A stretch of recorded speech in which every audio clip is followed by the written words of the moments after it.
Bustin' with the Boys is here to let you know that every college football Saturday, FanDuel is dropping profit boosts that can turn wins into bigger wins. Sounds like we should rename Saturday Booster Day. Nice. 21 plus and present in select states. Opt-in required. Bonus issued as non-withdrawable profit boost tokens. Restrictions apply, including any token expiration and max wager amount. See full terms at FanDuel.com/sportsbook. Gambling problem? Call 1-800-GAMBLER.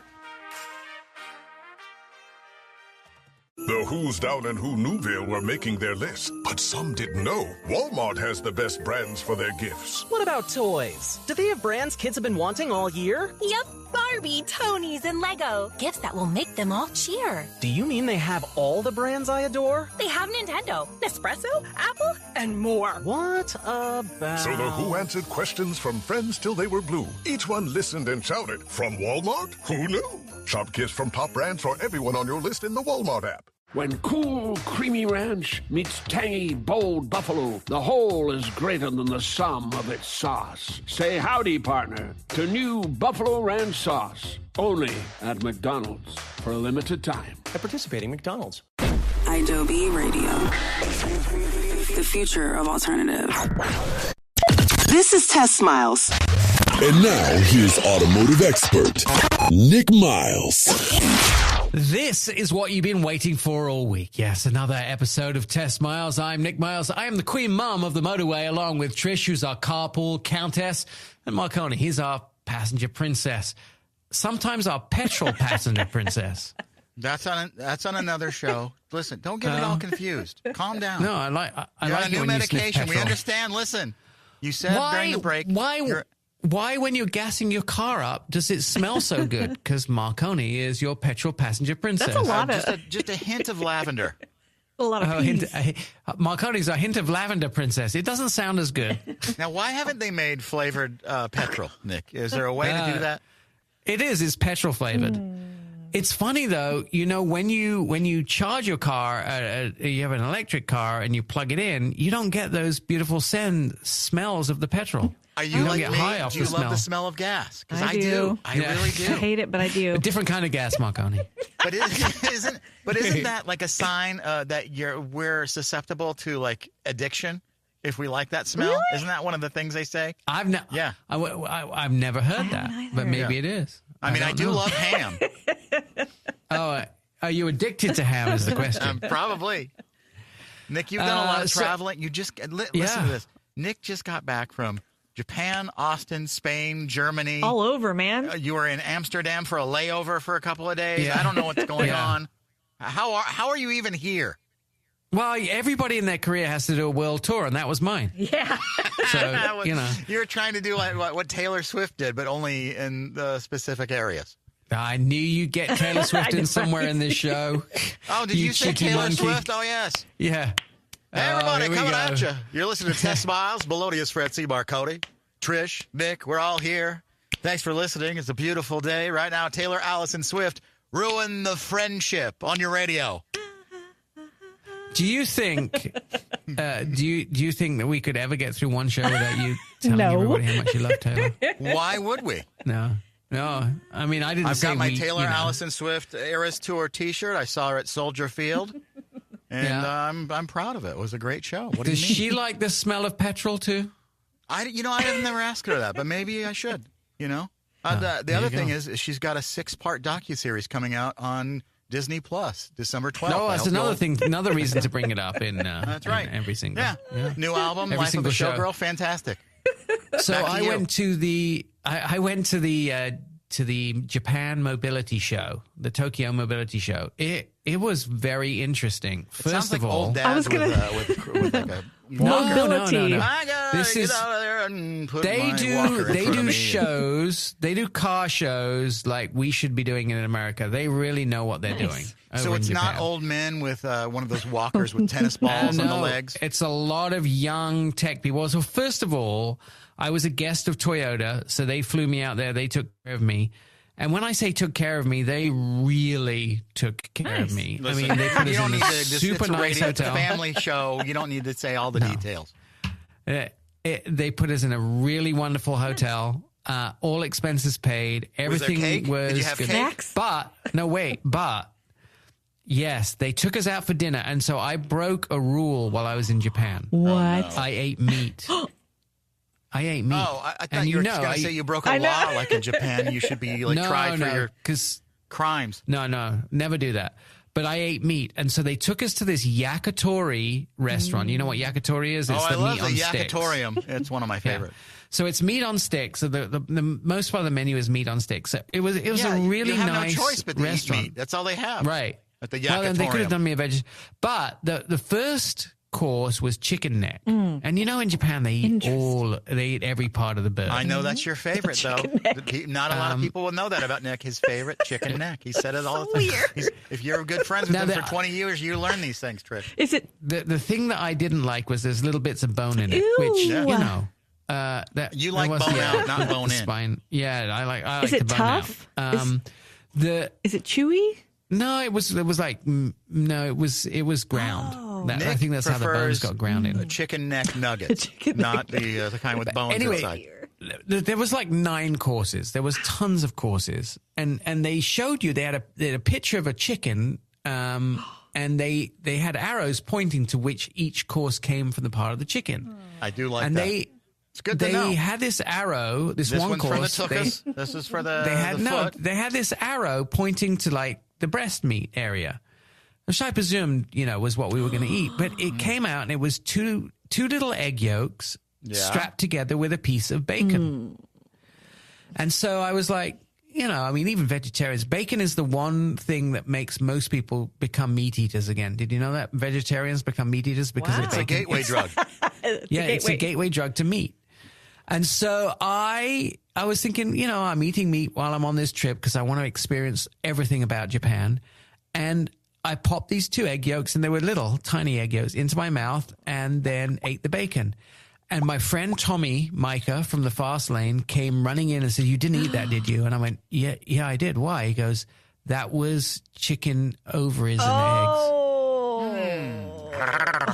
Delish. Weird. What did you think about it, though? Did it have good flavor? I think it tasted okay, but no, it tastes like bacon and eggs, honestly.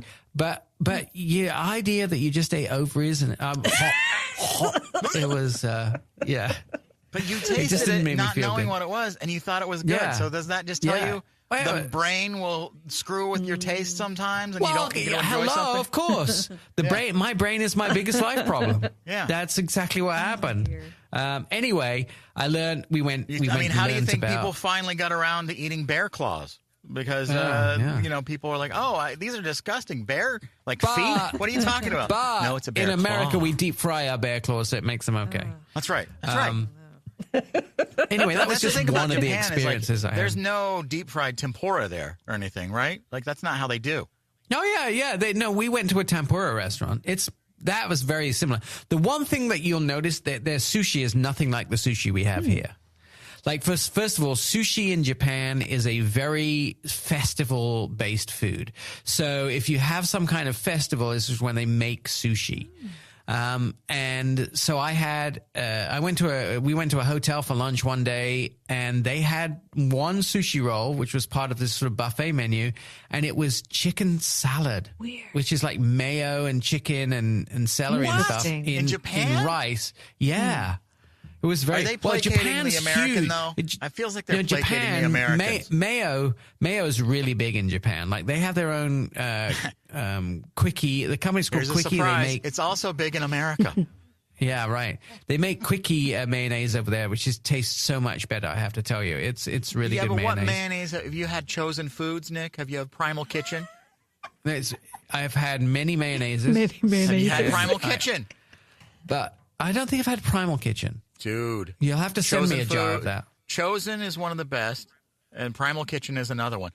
Chosen is like $8, and then Primal Kitchen is like $14. What? Well, listen, one of the things about Japan that is very interesting is breakfast. They have all the things that you'd expect in the West that we have breakfast, pastries and bacon and eggs and those sort of things. But the Japanese do not have breakfast food as a traditional food over there. They don't do bacon eggs. So they have breakfast is like another meal for them. Right. And quite regularly in a household, you would heat up what you had for dinner the night before, which is how most of us live.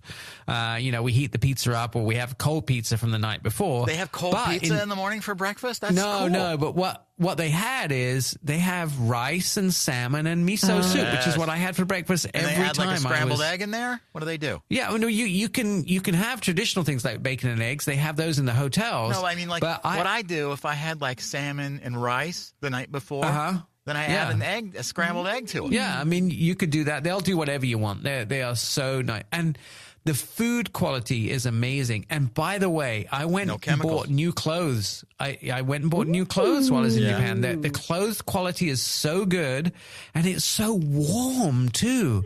Like all of their clothes are so high quality and so warm. I want to make you the ambassador to Japan. I feel like maybe I would be.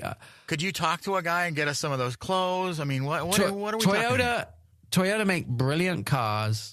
And they also, the country itself is great. By the way, they launched a brand new brand while we were over there. Toyota launched a new brand called Century, which is going up against Rolls-Royce. These things are incredible. Plus, a personal craft where you are in a recliner and it takes you wherever you want to go.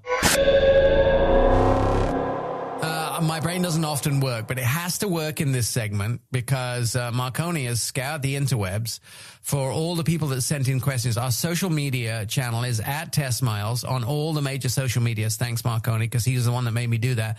And you can just send your questions, and Marconi scours them, and he tries to find the weirdest stuff possible. But this may be the last time because, Nick, during the commercial break, I said something. No. I was goofing around. We were talking about something. And Nick, I played like a little bit of a Taylor Swift song because I said, Taylor Swift would be proud of you for making all the videos you've had to promote the video. And you were like,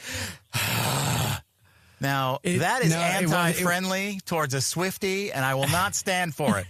You know what's funny is that I always have this little bet with myself. It's like, you've been around too many 50-year-old men who hate Taylor Swift because the person they voted for told them that they didn't like them. So now you're around them, and then vicariously you're being mean to her. And I won't stand for it. This is probably my last show. I'll be honest. It's not the being mean to Taylor Swift. It's the fact that you managed to sneak it in again.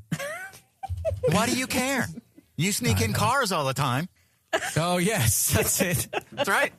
They sneak in cars. Oh, he's talking about cars and traveling. Oh, I went to Japan. Test Miles. I might get some cars in this segment. All right. I'm going to get in a car and drive away. Why do car companies give new trims fake names like Platinum Plus, Ultra Elite, that kind of stuff? That's a really good point, right? Because everything is made up. I mean, everything in the world is made up at some point or the other, right? Look, they do this because they want to make their trims, the trim levels. So obviously you have something like a Toyota RAV4 and it has 5 different trims.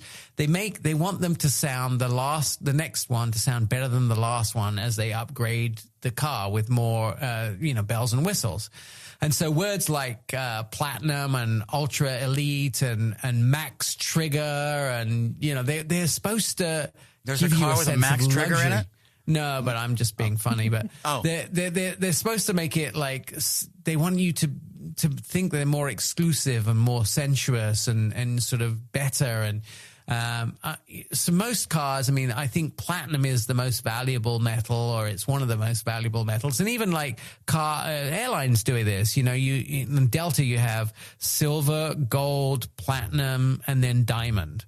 So obviously platinum is like one of the top metals, and so they call one of their top trims, which has more bells and whistles, platinum. But they really want you to feel like you've bought something luxurious. So, but then, so are they trying to just, because here's what I look at it like. You can buy the basic model. Yeah. And shouldn't that be good enough? Like, what are they, it depends. What are they saying? Unless you do this, you're not fit to be in our club. I don't like that. I don't like being excluded. You're along the right. Yeah, you're along the right lines. But you just think about it, that if cars were called things like base, mid, top, sport, luxury or off-road, it would be kind of boring. What they're trying to do is make you feel like you've, and a lot of times we buy cars, we buy nicer things on our cars to reward ourselves, like, hey, we did a great show today. I'm going to, instead of just getting the platinum trim, I'm going to get the platinum plus, because I know what you're talking about, because I do have the platinum plus CTA Chicago L Train card. I bet you do. Yeah. I bet you do. And when I get on that thing, a lady wipes down my seat before I sit down. Yeah, with a little white silk handkerchief, she dusts it off. I show her the card, and she goes, "Oh, excuse me, sir," and she has white gloves, and she wipes everything down. You hit the nail on the head. It's basically emotional marketing, and to rationalize why you buy it. So, you might have a Highlander Limited, a Highlander Platinum, or Explorer Titanium. It sort of invokes the feeling of adventure status or sophistication, or even someone that sees sort of they have bought the top features. And you add a fancy trim, they can ask an extra $2,000 for this. I mean, it does come with a lot of extras on these vehicles. Certain names are sort of designed to sound aspirational across sort of multi-languages too. We're just here to placate daddy. Is that what you're saying? Yeah. We're trying to make you feel like you're more than you are. You're a loser. Come on. Like, it's easier to recall something like Grand no trim Touring level Reserve. is going to upgrade you in any way. Would you buy the one that says Swifty Special? Yeah, I would. See, there you go. Rather than Taylor Swift came out with a design for a car, I might actually get a car. Or Paige Beckers. I mean, Paige Beckers did a True Fru brand deal. And I got the True Fru because Paige Beckers said, "This is the True Fru that I endorse." And her picture's on it. There you go. Yeah. There you go. Here's another deal. question, Sold. Nick. Is there really a difference between premium and regular gas, or is it just marketing? No, there is a difference. And so, for instance, regular gas usually has 87% octane in the U.S. Smells Premium better. gas has, well, no, I don't know. Premium gas has usually has 91 to 93% octane. And it's about the performance of the car, the temperature that the gas burns at. Some vehicles require premium, some require regular gas. And you always have to check on... Does premium have like 3 drops of blood in it or something like that? Yeah. It has 3 more drops of octane in it. So there's a difference, and you should always put the right one in your car, because otherwise it can damage your car, and you'll hear knocking, the engine pinging, and it Unless you just want to go on an adventure. Just willy-nilly, put the wrong fuel in your car and have some fun for once. Yeah, there you go. Maybe the mechanics bill won't be fun, but have some fun while you do it. At least enjoy it as you're on that slippery slope to the bottom of the gas pile. What actually happens if you never rotate your tires? Oh man, bad we're all things. going. Bad things. You got to do it. It saves the life of the tire, right? Yeah, I mean, the tire wears on a certain pattern, and so it gives you uneven tire wear, basically. Cars usually have different loads and different traction demands on the front versus the rear wheels. And so the front wheels can wear faster in a front-wheel drive car. The rear wheels can wear faster in a rear-wheel drive car. All-wheel drive cars can still be uneven because of the alignment specifications and those type of things. So you're going to get some tires are going to wear out before other tires, basically, if you don't rotate them. Tires might last 10 to 20,000 miles. If they're rotated regularly, you might have to replace them sooner if you don't. And also, it doesn't handle as well if you have a worn tire. It can be unsafe. The car might sort of pull to one side. The stability in rain or snow could be bad. And bumpy rides, you can get vibrations.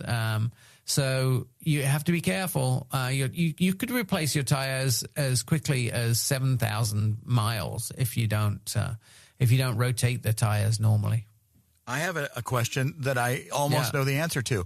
How long can you drive on wheels that are disaligned because you were sliding around in the parking lot of Westwood One in Denver when it snowed? Well, I can tell you, a year before your tires get destroyed. There you go. So you've had first-hand experience about why rotation is important. Yeah. we reserve this portion in the show to have a conversation about things that have been occurring in the world, and we like to call this Test Miles News.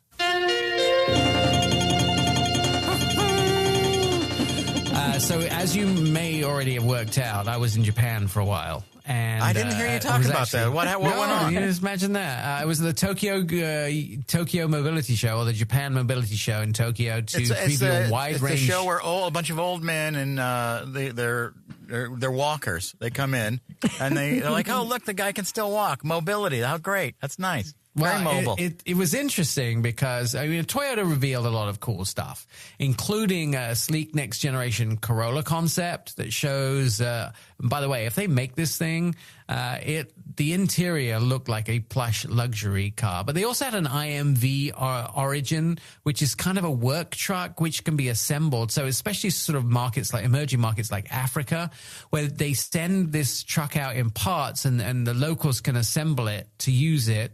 And it's basically a little cab with a flatbed, a one-person cab with a flatbed for all the stuff to go on their boxes or whatever they might be transporting. It was very cool. So Toyota's really evolving from a car maker to a full mobility provider, electrified, sort of shared, autonomous, and what do they call this flexible.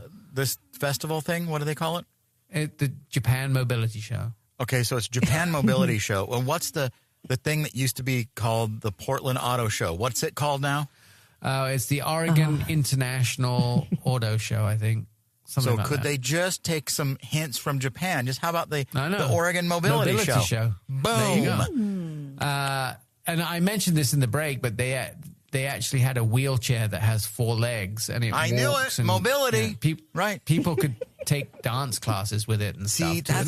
That's the future I want, where people who have wheelchair situations can walk again. That's beautiful. Yes. That's what we want the technology to do.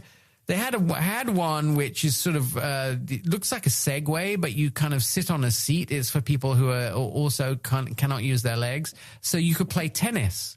And it's sort of programmed so it takes you to the right side of the court so you can hit the ball and all that sort of stuff. It was very cool. Yeah, Does this work also like if your legs go numb on the toilet? I think they might go numb if you sat on this thing too long, but who knows? You should try. I am for this. Perhaps we can get one. I want one anyway, and I can walk. I want to be able to just be on one of these planks. Hey, I'm playing tennis. Look at my game. Planks. Yeah. I don't know what they're called. What do they call them? Say that. I have no idea, actually. I never found the names. Mobility planks. That's what they're called. Oh, yeah. Mobility planks. There you go. Trish? Now, at the same show, Lexus changed its flagship identity. Now, the LS name stands for luxury space, not just luxury sedan. They showcased a 6-wheeled luxury van, a 1-seat self-driving pod, and a stylish SUV coupe, hinting at the future direction. Man, that is awesome. A 1-seat self-driving pod, Nick, and you haven't sent me any text about this? What are you doing? No, so I did a whole TV segment on it. It's very cool. So imagine I don't watch TV. It's like a recliner. It's like a recliner in kind of a box. And so you get into this thing and it would take you somewhere to the airport. And I think they had a little flask. It looked like a kind of a whiskey flask, one of those chalices. Are you looking at this for this right now? It's probably $8 million, but I need this in my life. Well, it's a concept right now. It's like a relaxing, little chair, and it's got a whiskey flask on the side. Yeah, it's got a little flask on one side, and it's like a daddy's grocery getter on the other. Yeah, you get it goes. You guys. Does it? And the does idea it have it encompass? It's self-driving. Does it have a bubble around it so you don't have to get exposed to germs outside in the outside world? It's like a square. Imagine a recliner that had very cool exterior and LED lights and stuff on it. Could I take my cats to their vet appointment? It's down a couple of blocks away. And you could take them, or they could go on their own. Oh, my God. Oh, my God. Crazy. Lexus, they also hinted at expanding into the sea and air travel under its luxury brand. So I want to know what that means, into the sea. What is that? What is that? Yeah. So first of all, with the air travel, they're already working with Joby, which is sort of an electric helicopter that is now running test flights between JFK and New York City. So when you get off your plane, they fly you in this sort of electric helicopter into the city. It takes 7 minutes versus as long as 2 hours, which it would normally take. You. What? Are you kidding me? Yeah.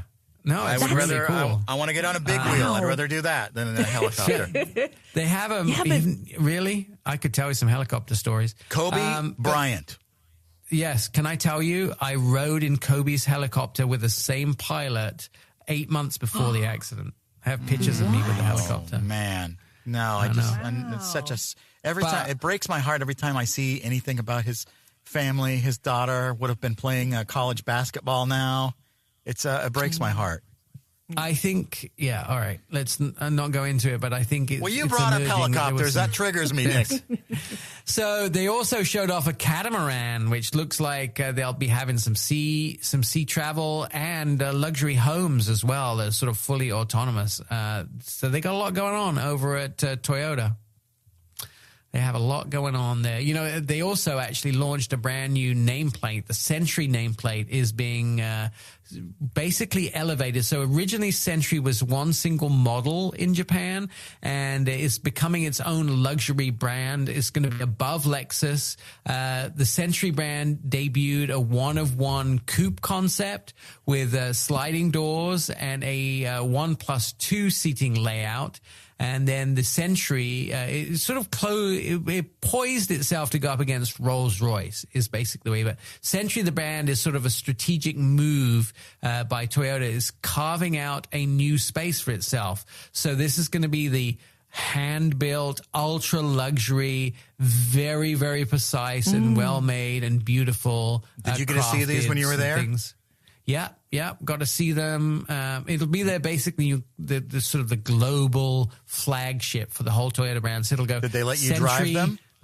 Century, Lexus, Toyota. No, they are for sale in Japan, but we didn't get to drive them yet. Why not? They showed there what will be three What are they of them. scared of? What are they scared of? Let a real reviewer drive one of those things in America. And me driving in Japan, that's what they were scared of, I think. Me driving in Japan. Well, they have fields. Don't they have places where you could, a parking lot or something? Dick in a field. I mean, how did you learn how to drive? A parking lot, probably, in England? In the Royal Manor. That's right. We had plenty of in land. Wappingford.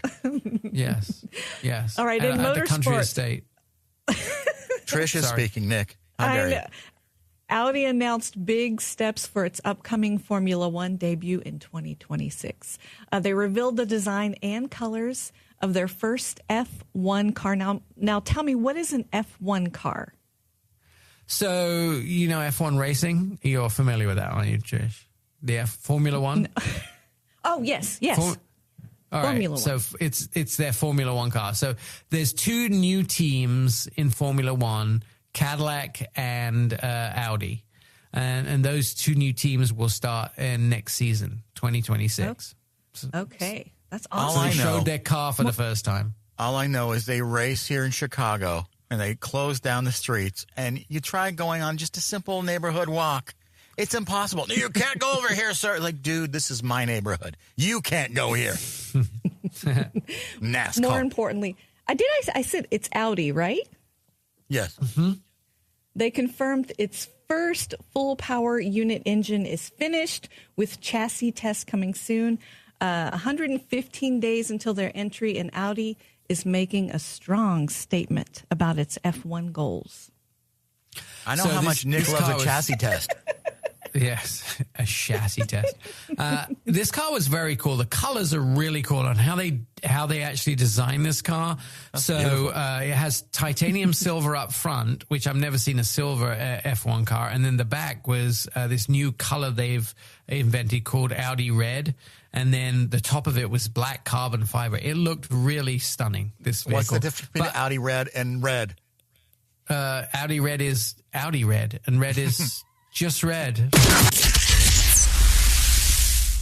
One of the things I like to do as a provider service for all the wonderful listeners of Test Miles, and of course the service includes testmiles.com. You can go there 24/7, read all the stories, listen to great episodes of this podcast, and find out all the latest news. But we like to gather together all the questions all the kerfuffles that you have in your life and answer as many of them on this show as possible. You've gathered together some of the questions, Marconi. Hit me. Don't blame it on me all the time. Come on. Yeah, I like to blame everything on you. Why do guys with spoilers always tailgate? Yeah, Doesn't it why seem is like that? they do?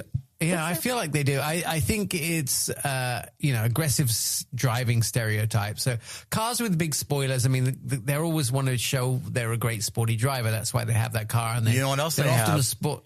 They always have those exhausts that like wake you up at 3 a.m. Oh, man. Yeah. Why is that modified? legal?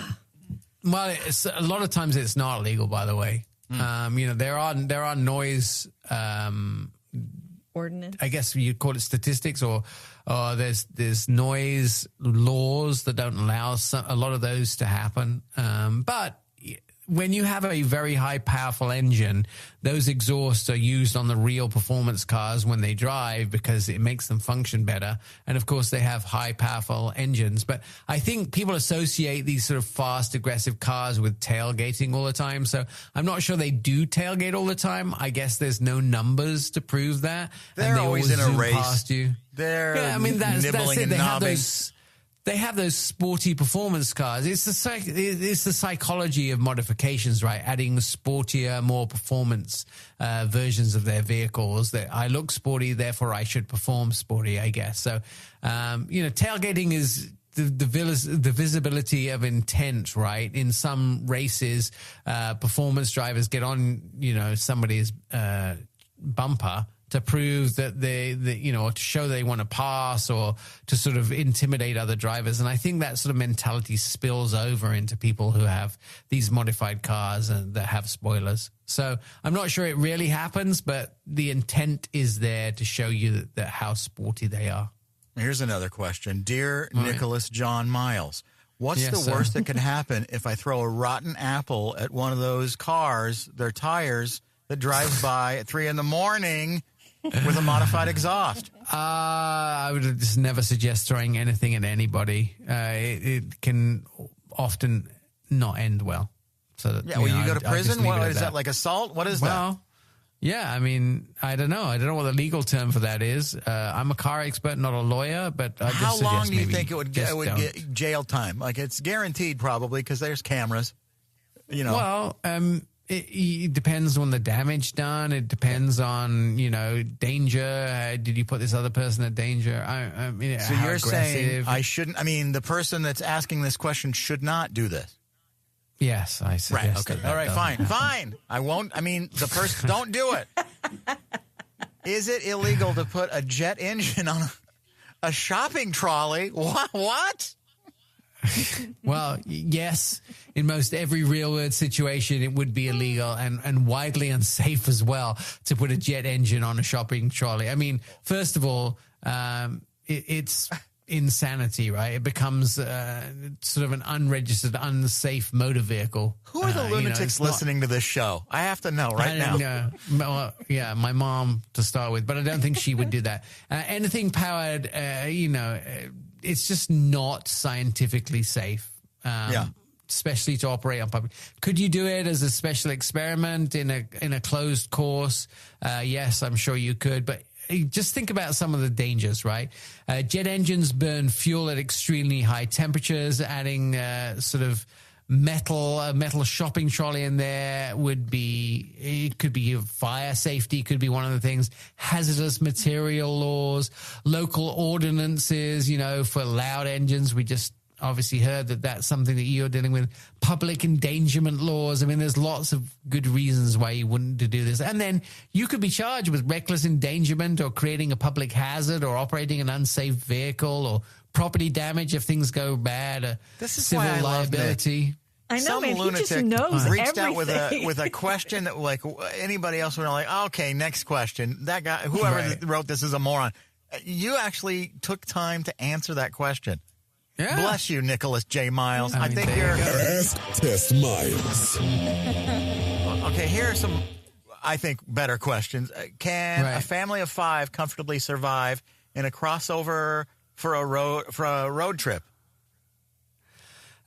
Yes, you can. I mean, crossovers can be anything from a subcompact crossover all the way up to a full size. So you have to think first of all about size. I know this sounds crazy, but usually if you have kids, a lot of people have just 2 kids.